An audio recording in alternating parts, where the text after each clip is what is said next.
नमस्कार, मैं हूं डॉक्टर देवांगी जोगल, जोगी आयुर्वेद हॉस्पिटल सूरत से। मित्रों, आज मैं आपको आयुर्वेद के एक यूनिक कॉन्सेप्ट के बारे में बताने जा रही हूं, जिसका नाम है विरुद्ध आहार। अभी यह टॉपिक बहुत चर्चा में है। अक्सर न्यूज़पेपर्स में भी हम इस पर बड़े आर्टिकल्स देखते हैं कि आयुर्वेद में जो विरुद्ध आहार की बातें कही गई हैं, वो एकदम बेसलेस हैं। कई डाइटिशियंस ऐसा कहते हैं कि जो मिल्क में नहीं है वो फ्रूट्स में है, और जो फ्रूट्स में नहीं है वो मिल्क में है। तो दोनों को एक साथ लेने से बेस्ट रिजल्ट मिलेगा। लेकिन मित्रों, मुझे कहने दीजिए, ऋषि मुनि दीर्घदृष्टा थे। उन्होंने अपने अनुभव और सूझबूझ से संस्कृत में बहुत ही सुंदर ढंग से साइंस को शास्त्र रूप में बताया है। उन्होंने जो कुछ भी लिखा है उसमें कुछ भी गलत होने की संभावना बहुत कम है, क्योंकि मैं बार बार कहती हूँ, हजारों साल पहले जो हरड़ जितनी इफेक्टिव थी वो आज भी उतनी ही इफेक्टिव है, क्योंकि आयुर्वेद का ज्ञान सनातन है, शाश्वत है और नित्य है। उसमें समय के साथ बदलाव आने की संभावना नहीं है।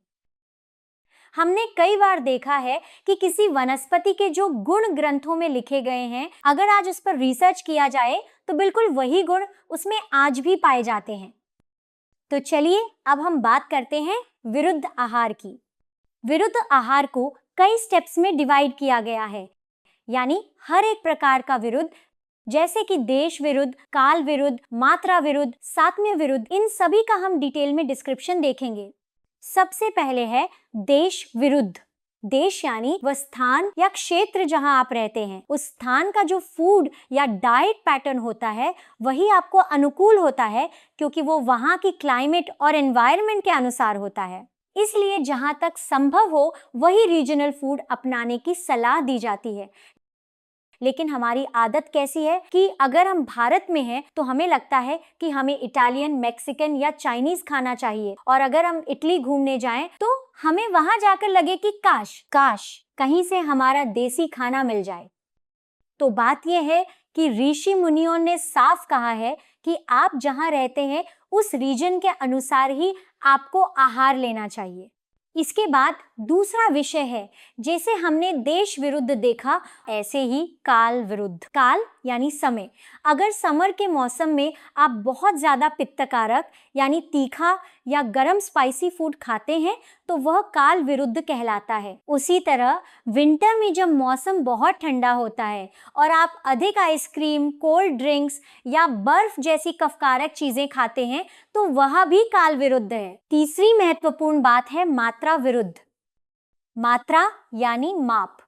शास्त्रों में ऋषि मुनियों ने कहा है कि घी और शहद को कभी भी इक्वल प्रोपोर्शन में नहीं लेना चाहिए। मैं अपनी ओपीडी में देखती हूँ कि कई लोग छोटे बच्चों को लेकर आते हैं, मैम हम तो जन्म से आज तक रोज आधा चम्मच घी और आधा चम्मच मध एक साथ मिक्स करके पिलाते हैं, लेकिन ध्यान रहे घी और मध को अनइक्वल प्रोपोर्शन में ही देना चाहिए। इक्वल क्वांटिटी में देने से वह विरुद्ध आहार बन सकता है, जिससे बच्चे को भविष्य में गंभीर रोग हो सकते हैं। अब अगला विषय आता है अग्नि विरुद्ध।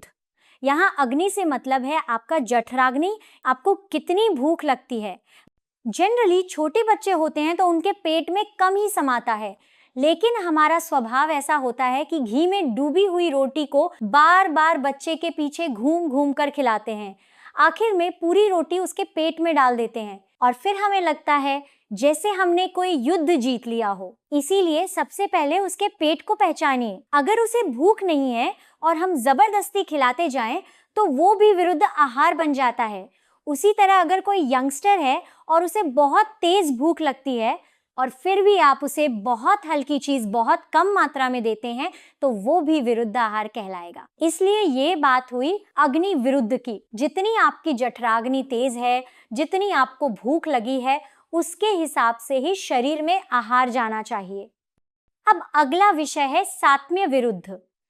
सात्म्य यानी जो आपके लिए अनुकूल है या प्रतिकूल। मेरे पास कई मदर्स आती हैं और कहती हैं मेरे बेटे को कुछ समझाओ या ऐसी कोई दवा दो। बेचारा एक चॉकलेट खाता है और उसका गला तुरंत पकड़ में आ जाता है। हमारे पड़ोसी का बेटा तो रोज 2-2 डेयरी मिल्क खा लेता है, उसे कुछ नहीं होता। उसकी उम्र भी उतनी ही है। तो अब हमें क्या करना चाहिए? लेकिन मैं उन्हें समझाती हूँ, अगर आपका बेटा 2 चॉकलेट्स नहीं खा सकता तो शायद वो 4 मिर्ची के भजिए खा सकता है। मतलब एक चीज अगर उसके लिए असाध्य है तो दूसरी चीज साध्य हो सकती है। बात ये है कि हमें खुद को जानना चाहिए, हमें या हमारे बच्चे को क्या साथ में है और क्या नहीं। जो चीजें साथ में हो उनका सेवन आराम से करें, और जो शरीर के लिए प्रतिकूल यानी असाथ में हो उनका सेवन कम करें। अब अगला टॉपिक है संस्कार विरुद्ध। संस्कारो ही नाम गुणांतराधानम, ऐसा ऋषि मुनियों ने कहा है। एक गुण का दूसरे गुण में रूपांतरण करना संस्कार कहलाता है। जैसे दूध से दही बनाना एक संस्कार है, चावल से भात बनाना एक संस्कार है। कोई चीज जिस विधि से बनती है उसी विधि से बननी चाहिए। अगर उसमें गड़बड़ होती है तो वह संस्कार विरुद्ध है। उदाहरण के लिए ग्वार वायु उत्पन्न करते हैं और भिंडी भी वायु उत्पन्न करते हैं, लेकिन अगर ग्वार को अजवाइन में तड़का लगाया जाए तो उसकी वायु शांत हो जाती है। भिंडी में मेथी का तड़का लगाया जाए तो उसका वायु दोष भी कम हो जाता है। रसोई में जो पद्धतियां अपनाई जाती हैं, कई बार हम ओवन में सब चीज़ें बनाते हैं और किसी भी कॉन्सेप्ट को फॉलो नहीं करते, वघार यानी सिर्फ राई और ज़ीरा डालना। लेकिन अगर हम कॉन्सेप्ट जानकर अच्छे तरीके से खाना बनाएं तो ये संस्कार के विरुद्ध साबित नहीं होगा। अगर रीति रिवाजों और नियमों को जानकर यदि खाना बनाया जाए तो वह संस्कार विरुद्ध नहीं होता। अब अगला टॉपिक है वीर्य विरुद्ध। वीर्य मतलब जिस आहार के जो गुण होते हैं उसके विपरीत हो, उसका एक साथ सेवन किया जाए। उदाहरण के लिए यदि आप गर्म और ठंडी चीजें एक साथ खाते हैं, हम सब जानते हैं कि हम होटल में जाते हैं, हमको ब्राउनी विद आइसक्रीम बहुत पसंद है। बहुत ज़्यादा गर्म और बहुत ज़्यादा ठंडा जो साथ में लिया जाए तो ये शरीर को नुकसान कर सकता है। इस तरह से विपरीत गुणों वाली चीज़ों को एक साथ खाने से शरीर को तकलीफ हो सकती है। इसी तरह इसके बाद आता है अवस्था विरुद्ध। आपकी जो अवस्था है उस हिसाब से ही आपका आहार होना चाहिए। अगर मैं बहुत मेहनत करता हूँ और शरीर में वायु पहले से बढ़ी हुई है और उस समय मैं वायु बढ़ाने वाला खाना खा लूँ तो ये अवस्था विरुद्ध होगा। इसी तरह अगर मैं बहुत आलसी हूँ और शरीर में कफ पहले से अधिक है और उस समय मैं चीज़, पनीर, कोल्ड ड्रिंक्स, आइसक्रीम जैसी चीज़ें खाऊं तो वो भी अवस्था विरुद्ध होगा। अब अगला टॉपिक है क्रम विरुद्ध। क्रम यानी अनुक्रम, जो प्रक्रिया जिस क्रम में होनी चाहिए उसी क्रम में हो। जैसे ऋषि मुनियों ने कहा है, मल मूत्र का विसर्जन करने के बाद ही भोजन करना चाहिए। लेकिन हम क्या करते हैं, सुबह उठते ही बेड टी और ब्रेकफास्ट ले लेते हैं। यह क्रम विरुद्ध है। अगर भूख बहुत लगी है लेकिन काम में बिजी हैं इसलिए नहीं खा रहे, यह भी क्रम विरुद्ध है। और अगर भूख नहीं है लेकिन लंच ब्रेक है तो जबरदस्ती खा रहे हैं, यह भी क्रम विरुद्ध है। उसके बाद अब अगला विषय है पाक विरुद्ध। पाक यानी पकाना, आग का संयोग देना।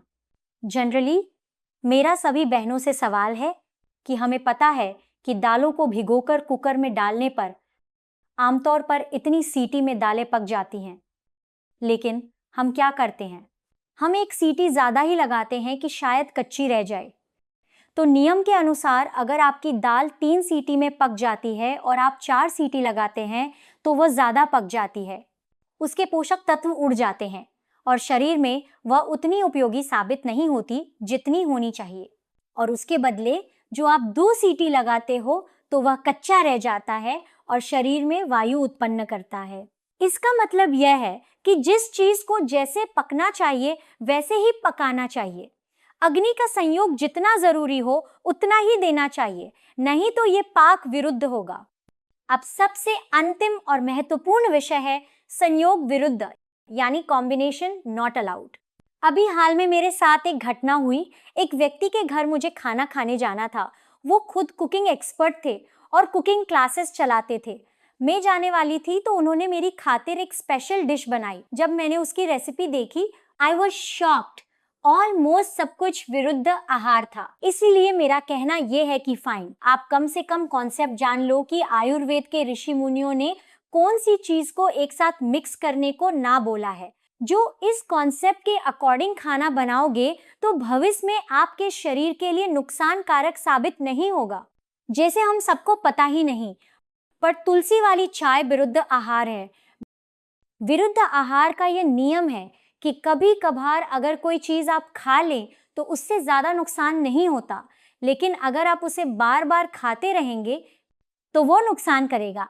और तुलसी वाली चाय तो हम रोज लगभग पीते ही हैं। इसलिए कॉन्सेप्ट समझ लें और कोशिश करें कि खाना बनाते समय आप ऐसी रेसिपी बनाएं जिसमें उन चीजों को न मिलाएं जिन चीजों को ऋषि मुनियों ने साथ में खाने के लिए मना किया है। अगर हम उन्हें साथ मिलाए बिना ही पकाकर खाएं तो शरीर में लंबी अवधि की जटिलताओं की संभावना को कम कर सकते हैं। तो चलिए मैं आपको कुछ संयोग विरुद्ध आहार की लिस्ट दे देती हूँ। दूध के साथ सभी फल और खट्टी चीजें विरुद्ध आहार है।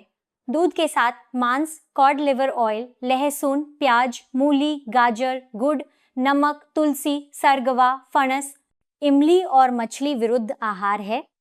सर्दियों में हम गाजर का हलवा खाते हैं, कभी कभी ठीक है, लेकिन बार बार दूध के साथ गाजर नहीं लेना चाहिए। गुड़ के साथ मूली, तिल, लहसुन, उड़द, दही और दूध विरुद्ध आहार है। अक्सर हम देखते हैं कि दूध में गुड़ डालकर बच्चों को पिलाया जाता है, लेकिन यह विरुद्ध आहार है। इसका उपयोग टालना चाहिए। दही के साथ गुड़, मूली और केला ये तीनों विरुद्ध आहार हैं। जहां तक हो सके हमें दही के साथ ये चीजें नहीं खानी चाहिए। शहद के साथ गर्म पानी, गर्म पीना या गर्म आहार और समान मात्रा में घी, यह विरुद्ध आहार है।